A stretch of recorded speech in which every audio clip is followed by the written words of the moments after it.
Welcome to the Peter King Podcast. Happy to be joined, as usual, by Paul Burmeister this week, my friend at NBC. Later in the podcast, we're going to get some good newsy updates on how the NFL is dealing with this incredible spate of COVID-positive tests that seemingly in the last couple of weeks have just come out of nowhere. We'll be joined by Tom Pelissero, our friend from NFL Network and NFL.com. So there's so much to talk about this week, Paul, but I think that the one thing I'd really like to get into is to try to kind of explain to explain exactly where we are. And look, I don't know how much anybody felt the way I felt about the Monday night game. We're recording this on Tuesday, December 28th. But boy, I just really thought it was an embarrassment for the National Football League. And I'm not necessarily blaming the NFL right now for this, the Omicron variant, which obviously is sweeping the country and is making a lot of people sick. I don't really know the right answer. I just know that what was on television on Monday night with a quarterback who had never played before, and I have no idea if Ian Book can play or not for the Saints, but that Miami victory, I mean, good for them. They're now in prime playoff position, and it's not their fault or anything, but Miami just did not field a competitive team last night in this game. And Paul, give me your view of what you saw in the game and what you think about what is happening right now in the NFL. I felt like I was watching preseason football last night, Peter. And for about a decade, I called preseason games for the Jaguars and the Chiefs. I'm as familiar with what preseason football feels like in the second half of preseason football as anybody. And that's what it felt like I was watching, from the crowd energy to the execution on the field to how the coaches were responding. The whole thing felt like August football. And, that kind of feeling is why they have reduced preseason football. And it's happening for a reason that is somewhere between unfortunate, sad, and tragic. In the NFL, their hands are tied. If they're going to play, if they're going to test, if they're going to have any semblance of testing at all, this is where we're going to be for the next couple of months. I don't know what they can do differently. I mean, you can go back the last month, the last 2 years, and argue, well, this should have been done at that point if they would have done this. Well, here's where we are. And if they're going to play ball and they're going to test, we're going to have a lot of games like this. Like you, I've sat here and thought about, what if the NFC Championship looks like this? What if the Super Bowl looks like this without double-digit key players for both teams? And that's where my mind goes, and that's where my concern is, outside of the health of the players, obviously, and what's happening there. Just from a fan's perspective, what if we're watching the most important games of the year and you don't know the players who are out there? And we might be headed down that road. Paul, I've got an incredible story, a weird story about the game last night, the Miami-New Orleans game. Sean Payton was at the Superdome in the equipment room about 4 hours before the game, and there were two men in there who were getting fitted for equipment, and Peyton met him. They introduced themselves, and Peyton realized that these guys were on his team and they were playing in the game last night. And they were getting fitted for shoes and pads and everything, and they both played in the game for the Saints last night. That's where we are. That's where we are. I mean, I doubt that's a common story, but when something like that is happening, and when that is the way the sport is going, I guess the two things that mostly I feel about this, and again, the NFL has a difficult decision to make. Should we put a pause on this season for at least some teams? And putting a pause on the season, you then say, well, you assume then that it's going to be better when you pick it up. Right. And I don't know how you can assume that right now. So, I think I'm not trying to put the blame on anybody. The only thing I would say in this particular case is that I wonder if this wasn't the Monday night game, if this was a Sunday 1:00 game, would they maybe have pushed this one back with 22 Saints being positive? Would they have said, we're going to play this Tuesday afternoon at 3:00 or something like that, just so that more Saints could test out of the program, and they might have been able to have guys on their offensive line who actually could block. And so I don't really know what the case is. All I know is that, what we saw was not a good thing. And I think going forward, Paul, I think the one thing that I might suggest is if the NFL reaches a number and you pick it out, whatever it is, there are right now, on average, 11 players per team who have tested positive in the last 2 weeks. And some of those some teams obviously are over 20, who've tested positive. So I think there needs to be a little bit of, let's say, a line of demarcation. If you get above, let's say, 15 players per team, active players, then the NFL is not going to play that game. But I do think that there has to be something done to prevent debacles like we saw last night. I think the number, and the number might be a little bit off, Peter, but I've read a couple different places. I think it's somewhat accurate. With that Chargers-Texans game, I think there were 30 players, when you combine both the teams, that had tested positive that were out because of COVID. So if they were to pick some kind of line of demarcation, I mean, that's the kind of game that would have to be rescheduled. And unfortunately, it's not rare. I mean, that number may be a standard deviation or two off, but what if it's 20? That is still a game that's tremendously impacted. I wish there was some kind of solution that was worth being considered. Do you think that something like that line of demarcation at the league office, do you think that something like that is being discussed in a meeting room right now? I think everything is on the table right now, Paul. But I think I'm not saying that I'm trying to be Pollyanna about this, but I think the NFL in the last few years has become almost impervious to criticism, because as long as they put the games on TV, it kind of reminds me, that game last night in some ways reminds me of what happens. Not only, I think your comparison to a preseason game was right, but I think in 1987, when the NFL put strike football on for 3 weeks, not saying that that's what this quality was. Look, I'll tell you this. I really thought that Tua Tagovailoa and Jalen Waddle, I mean, they're putting some beautiful music together. Yeah. And I thought that they had some great moments. I thought the Dolphins had some very good moments last night. But it's almost the same as watching Joe Burrow throw for 525. You look at the Ravens secondary with 2 outside corners who just got to the team 10 minutes ago.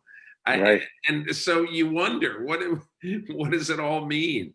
Great for Joe Burrow, and I'm not trying to put a tarnish on his record, but he's not playing. I mean, he's basically playing the JV for a large part of the game. But anyway, Paul, I do think that the NFL would consider almost anything. But as I say, I think that so much of what the NFL does right now, they say, listen, we're the NFL. We are trying our best to get these games in and to get to the postseason. And then I think, we'll see. I don't get any sense that they're talking about putting a pause on the season. I don't get any sense that they're talking about stopping play. So, we'll see. but I just think overall the NFL cannot have many more games like there were last night. It just is a very, very bad look for the league. Paul, I want to move on. There's a bunch of other things that, in addition to COVID, that I think are really, really interesting. Let's start with one of the teams we saw last night. Let's start with Miami. And to me, I wonder, what do you see right now when you look at the Dolphins? And what do you see? I mean, this sounds a little crazy. They got to play Tennessee.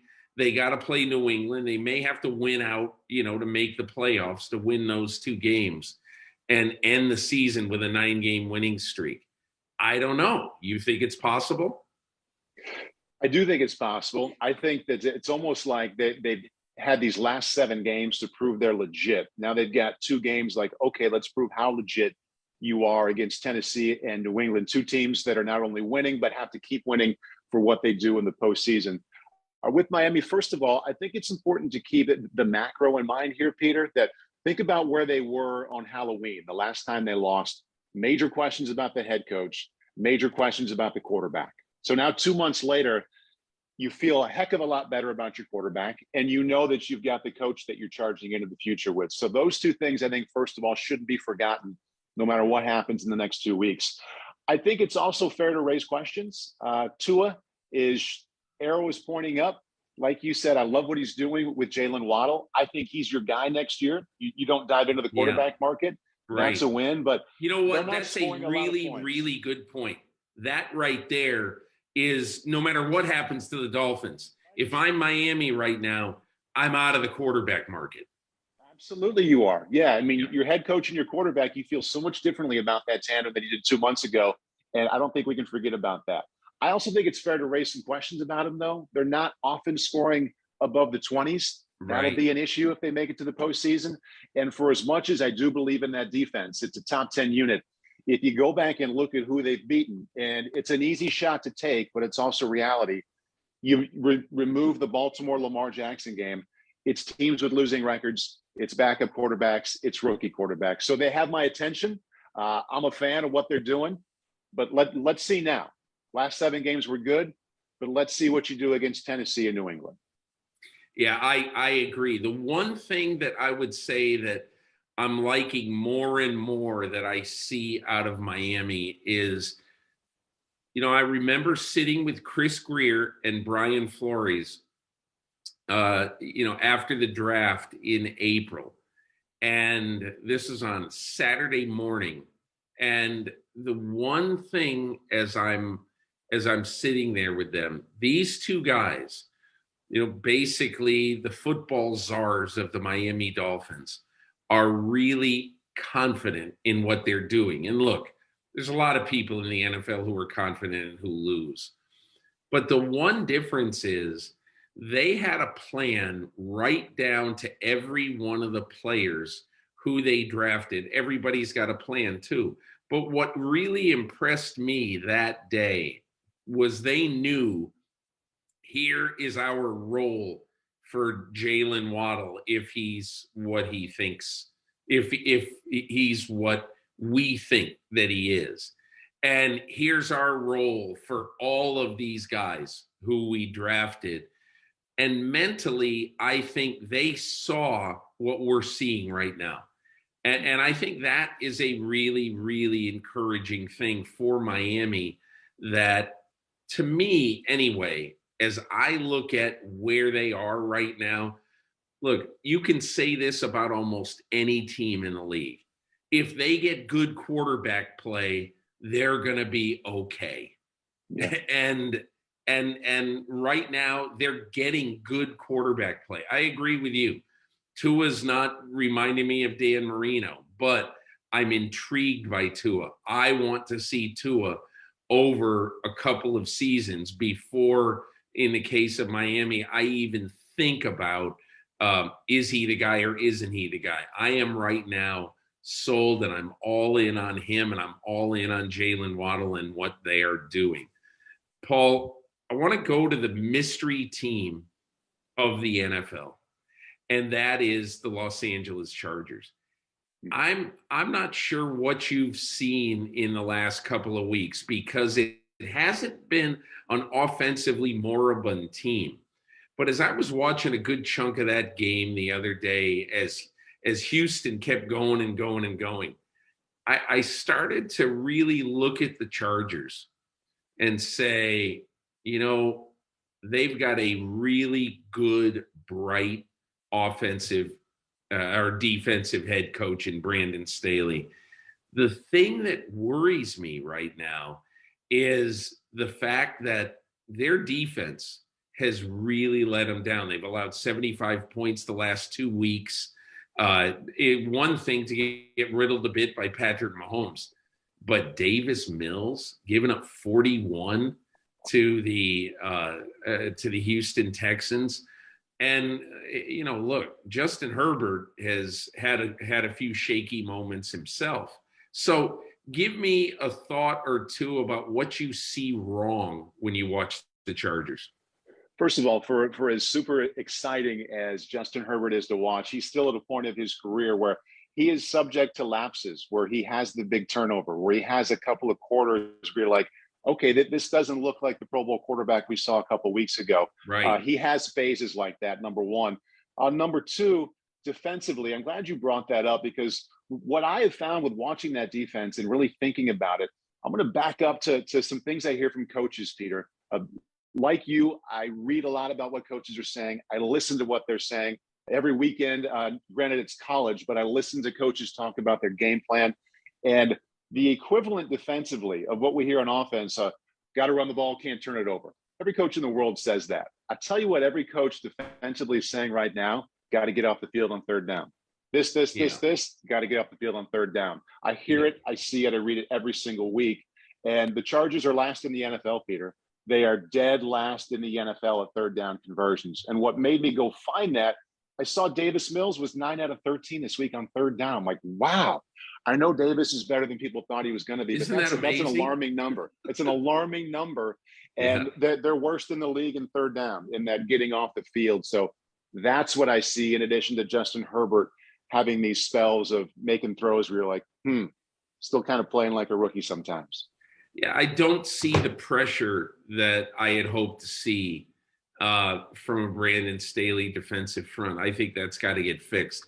The thing about the Chargers, the reason why, their last two games, home with Denver, at Vegas, I'm still maybe Pollyanna about this team, but I still think, when I look at them, I think they're going to win out. It's funny, the Chargers Vegas game in week 18, that has a chance to be a playoff game, So this is, hey, look, we know that in the last portion of this season, when we head into the last 2 weeks of this season, we know that there's a bunch of games sitting here now that really could be playoff games. As we sit here right now, Chargers are the 9th seed, Raiders are the 10th seed. They're both 8-7. And I do want to say one other thing about the playoff picture right now. And that is that as crazy as this sounds, but if the Ravens can find a way to beat the Rams, who were coming 3,000 miles east and playing a 10 o'clock body clock game in Baltimore on Sunday, if the Ravens get Lamar Jackson back, which is possible, and they get some of their COVID people back, which is also possible, the Ravens are also 8-7, and they could be in position this last weekend of the year. So in the AFC now, you got Miami, Baltimore, the Chargers, and Vegas all vying for that last spot at number 7, in the AFC. So I do think the last 2 weeks are going to be fun. Paul, I am getting into more and more starting to think about the coaching searches that we're going to see in the next couple of weeks. As a matter of fact, today is the day that teams are allowed. I think it's a dumb rule to be taking coaches away from their teams. But today is the day where teams are allowed to request permission of coaches and to be able to get them, to have video, Zoom, telephone interviews with these coaches. And so it's up to the teams. Teams have to grant permission, but I think most teams will do that. The reason I don't like it is that you got these teams in a playoff push and, having to have coaches set aside time to talk to teams. But as one club president told me on Monday, I get that. We don't like it either. This is a team that is likely to make the playoffs. He said, we don't like it either. But the alternative is the first week of the playoffs to have your coaches with their minds on something else, whether they're doing formal interviews or calling up guys to see if I get a job, will you be on my staff? So I get it in that way, but man, I am a big fan of doing none of this till after the season. Be that as it may, it's going to happen.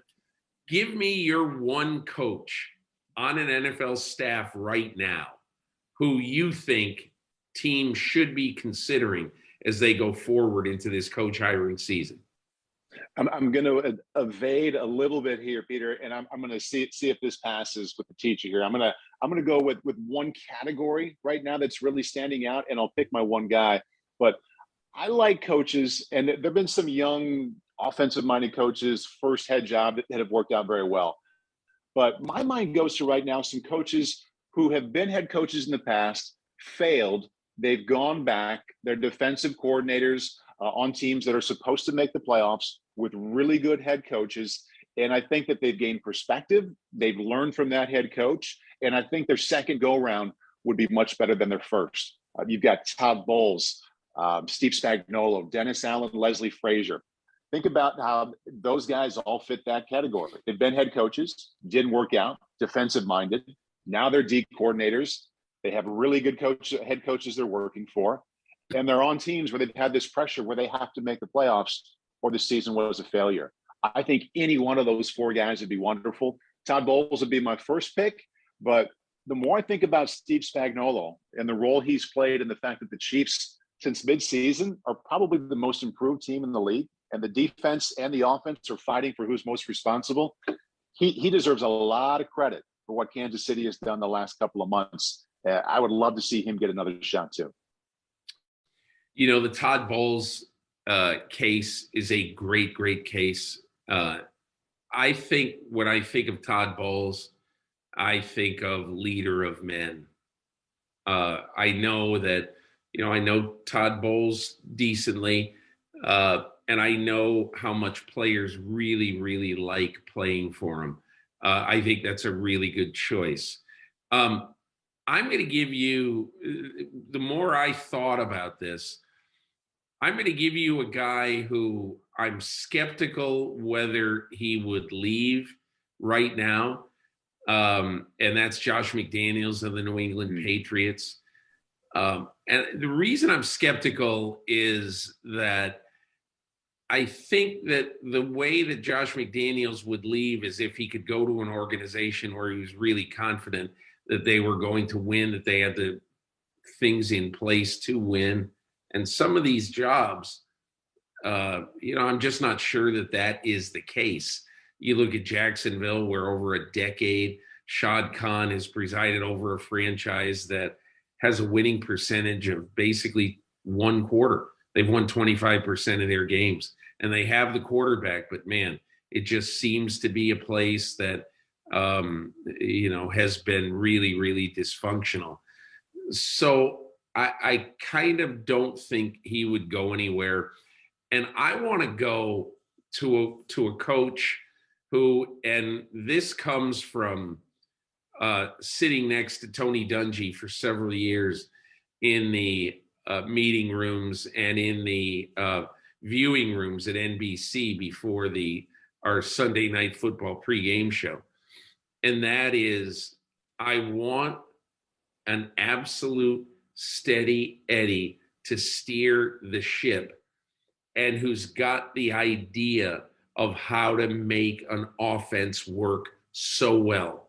And I remember Tony Dungy taking phone calls occasionally from Jim Caldwell during that time. And Tony Dungy would always sit in there and he would say, Jim Caldwell's the perfect head coach for a team.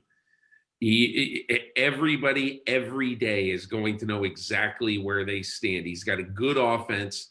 He's got an excellent idea for how to build a team. And you know what I want, Paul? I want a guy who you're going to have zero questions about long term, who is going to be able to build a good staff and who's going to be able to come in and every day you're going to know exactly what direction the franchise is headed in. And I know a lot of people are going to say, Jim Caldwell, man, that's not imaginative. What about Nathaniel Hackett? He's got Aaron Rodgers. He's done this. And I get it. I like those guys. Don't get me wrong. But with some of the craziness we've seen, and I'm speaking specifically about guys like Urban Meyer, I really want a guy who has it totally buttoned up on opening day. So those are our candidates there. Two other quick points. Who's your MVP with 2 weeks left in the season, Paul? I think the MVP race right now, Peter, is such a fun discussion. Like, we could spend an hour on the top 5 or 6 candidates, make a good case for all of them. And as much as I feel there are really good candidates across the board, I also feel that there's a guy who's won and there really isn't a close second. My number one is Aaron Rodgers. And for a couple of reasons. Number one, it's fun to think back at what happened week 1, Peter, in Jacksonville when they played New Orleans. Threw a couple of interceptions. They were awful. Since that game, he's only thrown 2 picks, 33 touchdowns and 2 interceptions. That's, of all the numbers you can throw out there about the candidates, that is amazing that since he left that field, he's thrown 2 picks. And you watch how Green Bay is winning, Peter. They're very comfortable beating you 21-17 or 30-27. And in these close games, they don't look like they're panicking or breaking a sweat. And to me, through my ex-quarterback lens, I think they're able to play that way as the entire franchise because he doesn't turn it over. He is the quarterback more than anybody else in the league that you can go into a game feeling like, well, our quarterback's probably not going to throw a pick. And he's probably going to throw some perfect passes along the way too. That's Aaron Rodgers. And that's why they're winning. And I could list a lot of reasons why he's the guy, but those are my 2 lead why in a field where there's a number of really good ones, he is clearly the number one. Paul, you know what? About 2 weeks ago, I said, you know what? I love what Jonathan Taylor is doing. I really could vote for Jonathan Taylor. And then Cooper Kupp, I look at Cooper Kupp and I say, if he has 1 or 2 more dominant weeks, I could vote for Cooper Kupp. But as we were thinking about what we were going to talk about on this show, I said to myself almost the exact same thing that you just elucidated. Very good, very clearly. I think if I had a vote this morning, I'd vote for Aaron Rodgers. And it's probably more than just the fact that he's so careful with the ball and he's been so consistent. I look back on Green Bay at Kansas City 13, Green Bay 7. And look, I don't want to indict Jordan Love, but I'm not saying there's no doubt in my mind that Green Bay would have won that game if Rodgers played. But Green Bay's defense had a good day that day. Mm-hmm. But their offense could only put 7 points on the board. And so I kind of look at, here's the world. You know, it's like It's a Wonderful Life. What would have happened if George Bailey wasn't there? You know, and we saw what happened when Aaron Rodgers wasn't there. So, Paul, I don't want to be Mr. Boring, and I'm not saying it can't change. But as of this morning, 2 weeks to go, I'm echoing you 100%. I'll go with Aaron Rodgers. Last point. What team right now beyond the top seed? What team, give me a team other than Kansas City in the AFC or Green Bay in the NFC, beyond the top seed? What's your most dangerous team in football right now, and why? I like Cincinnati. I like Cincinnati, first of all, with a couple of intangible reasons, Peter. I enjoyed in your article, you spent some time with about Joe Burrow. And I don't remember the exact words, but you painted the picture on here's a guy where his confidence just isn't this BS bravado. I'm supposed to say this. I'm supposed to feel this way because I'm a quarterback. I think that's really a part of who he is, that he goes out there with that kind of confidence and he throws the ball that way. But then they're doing some things offensively that are just a little bit different. They have 2,000-yard receivers, and then they had Tyler Boyd. So what they have at the playmaking positions outside of Joe Burrow, I think is just if it's not only just interesting and fun, I think it's a little bit different than what other teams have and a little bit different of a preparation. And then you have Joe Mixon, who, oh, by the way, is second in the NFL in rushing, and they're not afraid to throw him the ball either. So I love what Joe Burrow's doing, but when I look at what he has around him and their ability to go for 35 at any time, I think that's a team that outside the top two seeds in either conference could be a real problem and go for a little while in January. You know, it's so interesting that you mentioned that team. When we were thinking about this, and I was thinking about this, I kept thinking of one thing. What team don't you want to play, in the playoffs? And I think I could easily argue Cincinnati, even though they're not even a lock to make it right now. I think they're going to win the division. But I think them, and again, you don't want to be a prisoner of the moment. But I love so much of what I saw out of the Buffalo Bills on Sunday in New England, in a game they had to have, in a game that I called the most important win that Josh Allen has had. And I mean, here's a guy who, has been successful in the playoffs. So I just think I would pick one of those two teams right now as the team you just simply do not want to face in January. And again, people will laugh at Cincinnati, and there are all these other really, really good teams and all that. But I just I like those two teams a lot. And in those two places, really, it all comes down to the quarterback. I just think that Joe Burrow can win any game he's in, any game. I'm fascinated by the Joe Burrow against Patrick Mahomes. Just a very quick aside, Paul.